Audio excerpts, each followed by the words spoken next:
সেনাবাহিনীর নারী সদস্যরা এখন থেকে চাইলে ইউনিফর্মের সঙ্গে হিজাব পরতে পারবেন। এজন্য এক অফিস আদেশে নীতিগত সিদ্ধান্ত নেওয়ার কথা জানিয়েছে সেনা কর্তৃপক্ষ। এর আগে ইউনিফর্মের সঙ্গে হিজাব পরিধান না করার জন্য নির্দেশনা ছিল।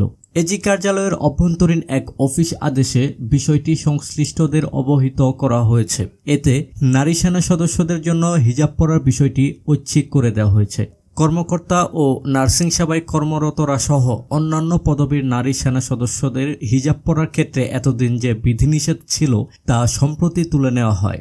জানা গেছে, গত ৩রা সেপ্টেম্বর পিএসও কনফারেন্সে ইচ্ছুক নারী সদস্যদের ইউনিফর্মের সঙ্গে হিজাব পরিধানের অনুমোদনের বিষয়ে নীতিগত সিদ্ধান্ত নেওয়া হয়। সেই সঙ্গে হিজাব পরিধানের একটি নীতিমালা করার কথাও বলেছে এজি অফিস।